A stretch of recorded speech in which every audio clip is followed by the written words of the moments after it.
আজকে সন্ধ্যাবেলা বানিয়ে নিলাম। এবার উনুনটা ধরিয়ে দেবো। উনুন ধরে গেছে, কড়াই বসিয়ে দেবো, জল দিয়ে দেবো, আলু ডিম একসঙ্গে সিদ্ধ করে নেব। এদিকে আলু ডিম সিদ্ধ হতে থাকুক, আমি এদিকে গুছিয়ে নিই। পেঁয়াজ আদা রসুন কেটে নেবো।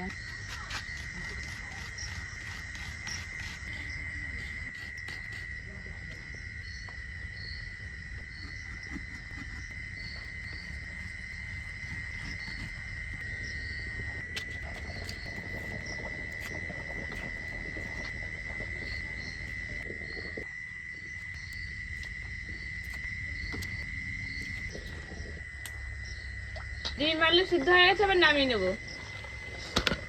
জিরে ধনে গোটা গরম মশলা শুকনো লঙ্কা ভেজে নেব।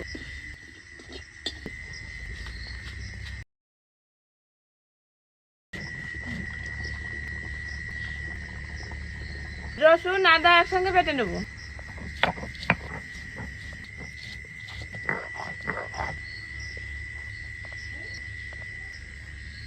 এবার ব্যাটারটা বানিয়ে নেব। বেসন লবণ হলুদ দিয়ে দেবো। এবার অল্প অল্প জল দিয়ে গুলিয়ে নেব। এবার আলু ডিম ছুলে নেব।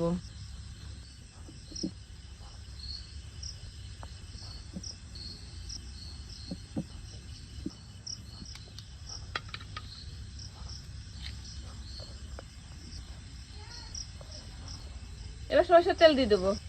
এবার পেঁয়াজ দিয়ে দেবো, আদা রসুন বাটাটা দিয়ে দেবো। এবার লবণ হলুদ দিয়ে দেবো। মশলাটা ভালো করে ভাজা হয়েছে, আলুটা ভেঙে ভেঙে দিয়ে দেবো।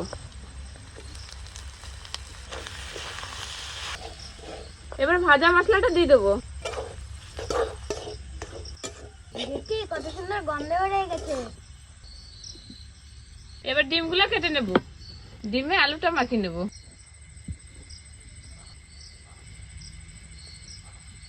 এরকম করে বাকিগুলো বানিয়ে নেব। এবার বেসনটা মাখিয়ে তেলে দিয়ে দেবো।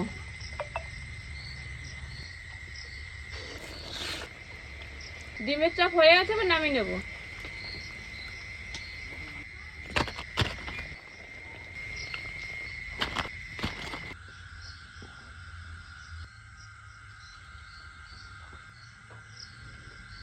আজকে সন্ধ্যাটা একবারে জমে গেল।